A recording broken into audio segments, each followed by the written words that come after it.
Kowe sekolah kelas piro? Kelas 5. Nang endi? Nang SD Cileng 1. Gurumu sapa? Pak Sobin. Pak Sobin. Apa ya ora guru-aku tok akeh kancane. Diulang nyanyi. Kowe biasane nek ndagel isamu guru ngerek sluku-sluku bathok ra gumun aku. Liyane iso. Teruske ya aku tak miwiti. Iki biasane dolanan bocah iki wis do lali. Kowe kudu iso neruske lho ora iso awas. Kowe pinggir kono. Kowe tengah. Kowe tengah min. Aku sik. Diiringi nganggo anu Mas. Drum. Jazz. Duk duk jazz. Duk ngono ya. Kuwi ngerat kuwi. Lah iya. Ngerat. Tangane ngene ngerep. Gelangmu nang ndi gelangmu? Nah, sing enek gelange sing dijoki. Siap. Ya. Ayo Mas. Jazz. Duk duk jazz ngono ya Mas.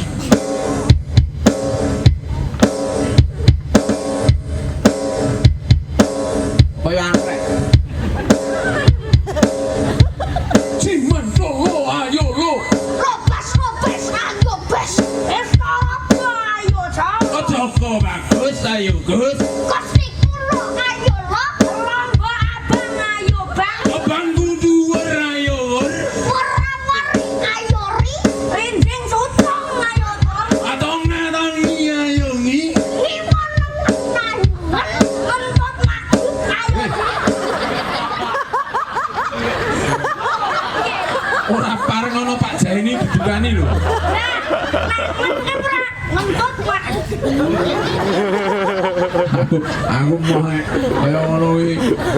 Iku dakane aku marahi sing elek-elek lho. Oh, aku ki lek aku marahi yo sing apik-apik. Dasare patur senengane nyeleneh. Kowe wingi dalang ning Wonosari. Heeh. Rame ora? Wah, lah ngeti wong ki nganti matane guys. Wah, lah sebelah salah banget. Juara urung? Ya urung, Pak. Ora apa-apa. Kalah karo wong wedok, Pak. Ora apa-apa karang agak pisanan sesuk diteruske dadi dalang. Wesuk yo dadi dalang yo. Dalangan pit. Ora apa-apa. Sing penting dalang. Sing penting dalang. Kowe dalang wayang kowe dalangan pit. Dalangan pit ku piye? Ya dadi dalangan pit nggontolan ngono kuwi. Lu mlumahan. Lah iya, Iki mati pit ngono. iso sulapan. Pinter ra.